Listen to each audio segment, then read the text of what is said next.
this is my first year here, and it's actually amazing to see you guys working towards actually already having turned green. I myself turned green when I started working for Aubrey. I used to work for, I worked for Estee Lauder and Neutrogena. Not too proud of that anymore, but that's where I started. My background is in biology.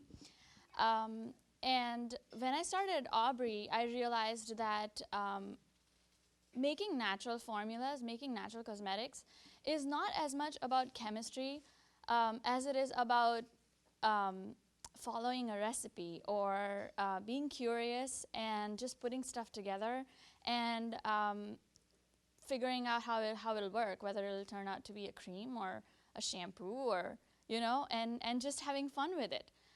So I've had a few people ask me how I do it or what goes into making a beauty product, cosmetic product, and I just want to take you through it. And I want to share with you guys what it is. It's not as scary as it sounds, and I hope some of your friends will look at this as making a difference moving forward, and maybe you guys will be interested. Some of you will be interested in doing what I do. So let's look at all cosmetics as emulsions, right? So let's say, what's an emulsion? Salad dressing, oil and water and a bunch of stuff together and shake it up, and that's your emulsion. That's pretty much what all cosmetics are. They're just emulsions put together, and they're just a bunch of stuff put together. And of course, it's different in the natural industry, but in the natural industry, it's much easier. All right, so a basic formula is water ingredients. There's aloe. There's all kinds of juices. There's extracts. There's glycerin. And then there's oil ingredients. There's butters, waxes. Some of them you need to melt. Basically, in a conditioner or lotion, you have more of those compared to a toner. Then there's surfactants and emulsifiers. I'm sure you guys know what surfactants are. You're all very smart. Surfactants are surface active agents, right, which reduce the surface tension, and that's what helps it all come together. They hold, they make micelles, and they end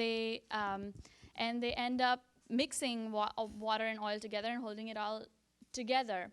I'm sure you've read most of these ingredients on a lot of ingredient declarations, inky panels, right? And they sound scary, but they're not really. They're all derived from natural ingredients, and the processes are very simple as opposed to some of the ingredients that are used in commercial brands like Estee Lauder and Johnson & Johnson. So there's also thickeners and stabilizers. When you make something and you wanna thicken it up a little bit, you go to fatty acids and fatty acid alcohols.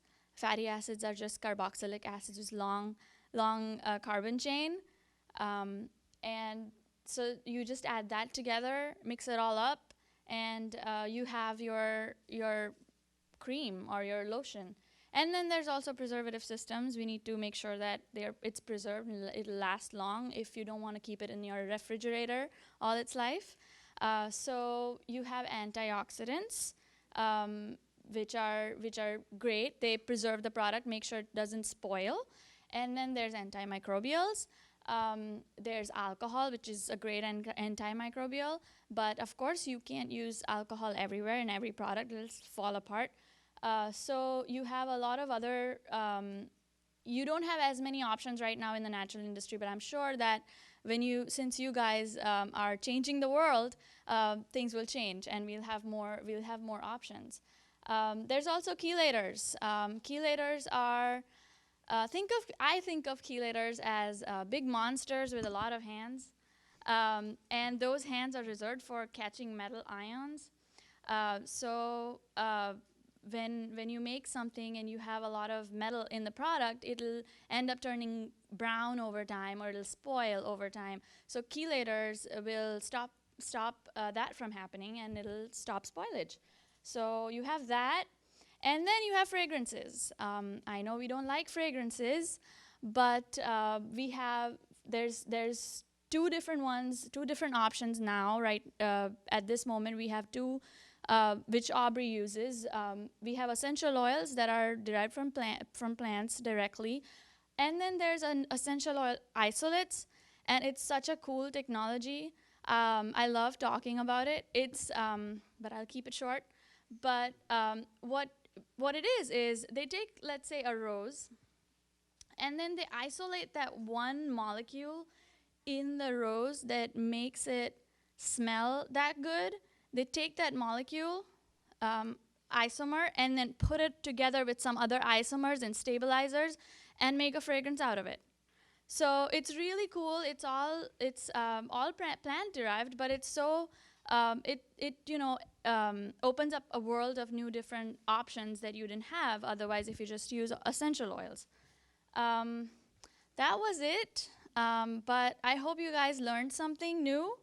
And if you have any questions or you're curious about something, definitely let me know. And I would love to talk about chemistry. All right?